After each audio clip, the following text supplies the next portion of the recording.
Hi hello welcome to cricket మావా. మొదటి one day victory తర్వాత రాజ్కోట్లో జరుగుతున్నటువంటి రెండే వన్డే మీద కొంచెం కాన్సన్ట్రేషన్ ఎక్కువ ఉంటుంది. ఎందుకంటే విరాట్ కోహ్లీ కన్సిస్టెంట్గా తన ఫామ్ని ఏదైతే కంటిన్యూ చేస్తూ లాస్ట్ మ్యాచ్లో సెంచరీకి దగ్గరగా వచ్చి అవుట్ అయ్యాడో, ఆ తర్వాత అదేవిధంగా రోహిత్ శర్మ కొన్ని మంచి షాట్స్ ఆడుతూ మంచి స్కోర్ కొడతాడు అనే ఒక అటెన్షన్ని క్రియేట్ చేసి అవుట్ అవ్వడము, ఇవన్నీ ఉన్న తర్వాత ఖచ్చితంగా మళ్ళీ సీనియర్స్ అయినటువంటి రోహిత్ శర్మ, విరాట్ కోహ్లీ మీద అందరి యొక్క చూపు అయితే ఉంటుంది. ఆ చూపులో రాజ్కోట్లో మంచి బ్యాటింగ్ పిచ్ ఉంటుంది. ఆ బ్యాటింగ్ పిచ్ మీద ఇండియా ఎలా ఆడబోతుంది, ఇక్కడే సిరీస్ ముగిస్తుందా, లేదంటే ఇక్కడ ఏమైనా అటు ఇటు జరుగుతుందా అనే ఆలోచన అందరికీ ఉంటుంది. వాషింగ్టన్ సుందర్ అదేవిధంగా రిషబ్ పంత్ రూల్డ్ అవుట్ అయిపోయారు.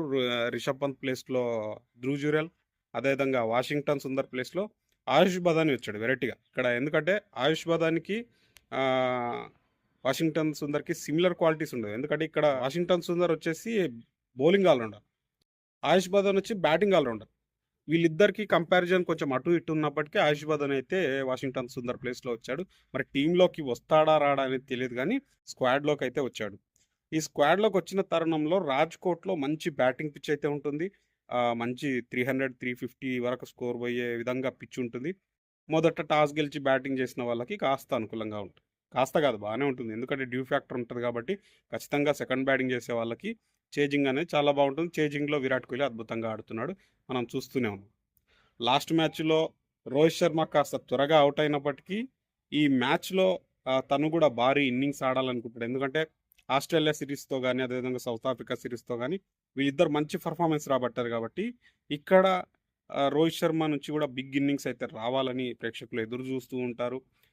వీళ్ళు స్క్వాడ్లో ఉంటే గ్రౌండ్ మొత్తం కూడా క్రౌడ్ నిండిపోతుంది. ఒక విరాట్ కోహ్లీ, రోహిత్ శర్మ వీళ్ళిద్దరిని చూసే వన్డే క్రికెట్కి చాలామంది ప్రేక్షకులు వస్తున్నారు. వీళ్ళిద్దరు లెజెండ్స్ ఆడేంత వరకు ఖచ్చితంగా ప్రేక్షకులు అయితే ఆదరణ ఉంటుంది. ఆ ఆదరణను ఈ రెండో మ్యాచ్లో ఎలా ఉండబోతుంది, వీళ్ళు ఎలా పర్ఫార్మెన్స్ చేయబోతున్నారు అనేది అందరి దృష్టి ఉంటుంది.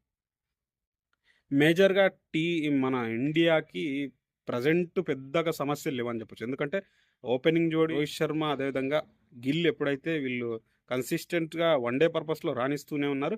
గిల్ కాస్త కొన్ని మ్యాచెస్‌లో తను పర్ఫార్మెన్స్ పూర్‌గా ఉన్నప్పటికీ ఇక్కడ మొదటి వన్‌డేలో కాస్త స్లోగా ఆడినప్పటికీ ఓకే, వన్‌డే ఫార్మాట్‌కి తగ్గట్టుగా తను ఒక ఇన్నింగ్స్ అయితే ఆడి బిల్డ్ చేశాడు కాబట్టి పెద్దగా ప్రాబ్లమ్స్ లేవనొచ్చు. బ్యాటింగ్ పర్పస్‌లో పెద్దగా ప్రాబ్లమ్స్ లేవు. ఎందుకంటే అయ్యర్ మంచి ఫామ్‌లో ఉన్నాడు. విరాట్ కోహ్లీ అద్భుతమైన ఫామ్‌లో ఉన్నాడు. తను 2016 ఆ టైంలో ఉన్నటువంటి ఫామ్‌ని మళ్ళీ ఇప్పుడు తన యొక్క పర్ఫార్మెన్స్ అయితే అద్భుతంగా ఉంది. రిటైర్మెంట్‌కి దగ్గరగా ఉన్న సమయంలో ఒక అద్భుతమైన ఫామ్‌ని, కన్సిస్టెంట్‌ని అయితే విరాట్ కోహ్లీ చూస్తున్నాడు. లాస్ట్ మ్యాచ్‌లో సెంచరీ మిస్ అయింది. మరి ఈ మ్యాచ్‌లో సెంచరీ కొట్టాలనే ఉద్దేశంతో తనైతే ఉంటాడు. ఇక్కడ రోహిత్ శర్మ కూడా బిగ్ ఇన్నింగ్స్ ఆడాలి. ఖచ్చితంగా నేను మళ్ళీ ఒక ఇన్నింగ్స్ ఆడాలి. మనం వన్‌డే ఫార్మాట్‌లో ఒకే ఫార్మాట్‌లో ఉన్నాం కాబట్టి మంచి ఇన్నింగ్స్ ఆడాలనే ఉద్దేశంతో అతను ఉంటాడు. శ్రేయస్ అయ్యర్ కంబ్యాక్ తర్వాత వచ్చి మంచి ఒక 50 కొట్టాడు. తను కూడా చేజింగ్‌లో మంచి కంఫర్టబుల్ ఇన్నింగ్స్ అయితే ఆడాడు కాబట్టి తను ఆడతాడు. ఇక రాహుల్ ఫినిష్ ఎలాగో చేస్తున్నాడు. టీంలో పెద్దగా చేంజెస్ లేకపోవచ్చు. వాషింగ్టన్ సుందర్ ప్లేస్‌లో ఆయుష్ బాదాని వస్తాడా, లేదంటే ఇంకెవరినైనా తీసుకుంటారో చూడాలి. బౌలింగ్ విషయంలో హర్షిత్ రాణా పరుగులు ఇస్తున్నప్పటికీ మంచి పర్ఫార్మెన్స్ ఇస్తున్నాడు. మంచి వికెట్స్ ఇస్తున్నాడు అవసరమైనప్పుడు. మహమ్మద్ సిరాజ్ కూడా లాస్ట్ మ్యాచ్‌లో మంచి పర్ఫార్మెన్సే ఇచ్చాడు. అవసరమైనప్పుడు వికెట్స్ అయితే రాబట్టాడు. కానీ మొదట్లోనే వికెట్స్ రాబట్టే టైంలో క్యాచెస్ అనేది ఖచ్చితంగా డ్రాప్ చేస్తున్నారు.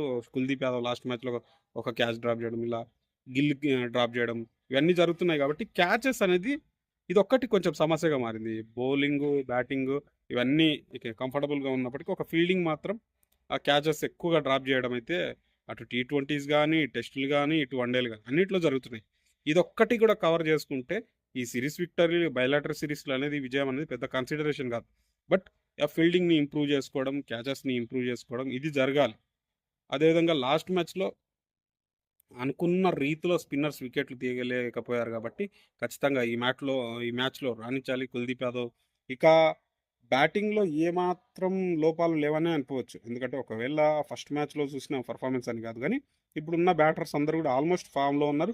ఒక గిల్లు మీద అటు ఇటు ఉన్నప్పటికీ గిల్లు లాస్ట్ మ్యాచ్‌లో ఒక 50 కొట్టాడు కాబట్టి ఓకే, తన మీద కూడా ఓకే, డౌట్ లేకుండా ఆడుతున్నాడనే ఇంప్రెషన్ అయితే వస్తది ఈ మ్యాచ్‌లో ఆడితే. కేఎల్ రాహుల్ ఎలాగో ఫినిషర్‌గా తన రోల్ పాటిస్తున్నాడు. వికెట్ కీపర్ ఫినిషర్‌గా దాన్ని కంటిన్యూ చేయాలి. ఇక న్యూజిలాండ్ విషయానికొస్తే వాళ్ళ ఓపెనర్స్ అద్భుతంగా ఆడారు.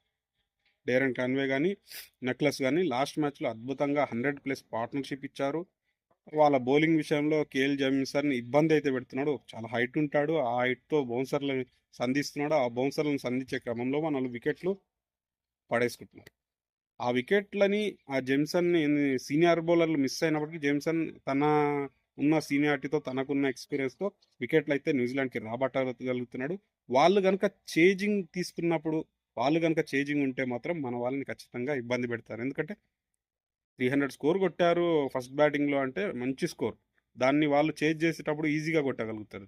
కాబట్టి ఇండియా టాస్ గెలిచి చేజింగ్ ఉందంటే ఓకే. చేజింగ్ లేదు, ఇండియా టాస్ ఓడిపోయింది. మన వాళ్ళు మొదటి బ్యాటింగ్ చేశారు అంటే మాత్రం న్యూజిలాండ్ బ్యాటర్స్ మన బౌలర్‌ని అటాక్ చేస్తారు. దాన్ని కాస్త కవర్ చేసుకొని చేజింగ్ వాళ్ళు చేసేప్పుడు గూడా మన వాళ్ళ బౌలింగ్ లైన్ అండ్ లెంత్ ఎలా ఉంది అనేది చూసుకోవాలి. ఎందుకంటే డేరెన్ కాన్వే గాని, అదేవిధంగా నెక్లెస్ గాని లాస్ట్ మ్యాచ్‌లో 100+ పరుగులిచ్చారు.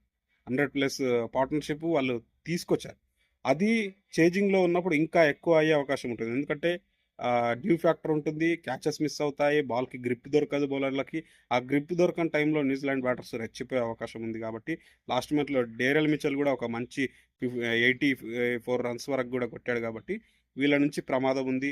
బ్రేస్‌వెల్ నుంచి గూడా ప్రమాదం ఉంది. అతడు బ్యాటింగ్, బౌలింగ్ రెండిట్లో గూడా రాణిస్తూ ఉంటాడు గాబట్టి, అతని నుంచి గూడా ప్రమాదం అయితే ఉంది. ఈ ప్రమాదాన్ని దాటుతూ సిరీస్‌ని ఇక్కడే విక్టరీతో సిరీస్ విజయం సాధిస్తారా? లేదంటే ఫైనల్ మ్యాచ్ వరకు గూడా సిరీస్ ఫలితం అనేది ఆధారపడి ఉంటుందా? అనేది రాజ్‌కోట్‌లో మరి రాజు అవుతారా? లేకపోతే సమం జేస్తారా? సమర్పిస్తారా? ఏంది అనేది చూడాలి. ఎందుకంటే సీనియర్స్ ఇదంతా గూడా వన్ డే సిరీస్ విక్టరీ అయితదా? లేదా? అనేది సెకండరీ. ఇక్కడ విరాట్ కోహ్లీ, రోహిత్ శర్మ వీళ్ళిద్దరి పైనే ఈ వన్ డే ఫార్మాట్, ఈ వన్ డే సిరీస్ గాని, నెక్స్ట్ జరగబోయే వన్ డే సిరీస్‌లన్నీ గూడా వీళ్ళిద్దరి పైనే నడుస్తాయి. ఎందుకంటే వీళ్ళిద్దరే సెంటర్ ఆఫ్ అట్రాక్షన్. ఈ వన్ డే సిరీస్‌లకి, వన్ డే క్రికెట్‌కి ప్రెజెంట్ సిట్యుయేషన్స్‌లో ఇండియాకి. కాబట్టి ఈ వన్ డే క్రికెట్‌లో వీళ్ళిద్దరు సీనియర్స్ మళ్ళీ ఎలా ఆడతారు? ఇక్కడ రోహిత్ శర్మ నుంచి సెంచరీ వస్తుందా? విరాట్ కోహ్లీ నుంచి సెంచరీ వస్తుందా? వీళ్ళిద్దరిలో ఎవరు మంచి మంచి సిక్సర్స్ కొడతారు? ఫోర్స్ కొడతారు? ఇదే ఉంటుంది మన మైండ్‌లో కాబట్టి ఖచ్చితంగా ఈ సంక్రాంతి వేళ అందరూ గూడా ఈ వన్ డే మ్యాచ్‌ని రోహిత్ శర్మ, విరాట్ కోహ్లీ యొక్క ద్వయాన్ని, రోకౌట్ జోడీని ఆస్వాదిస్తూ వీళ్ళిద్దరి ఆటను ఆస్వాదిస్తూ ఎంజాయ్ చేయాలని కోరుకుంటున్నాను. అదేవిధంగా అందరికీ గూడా ముందుగా సంక్రాంతి శుభాకాంక్షలు తెలియజేస్తున్నాను.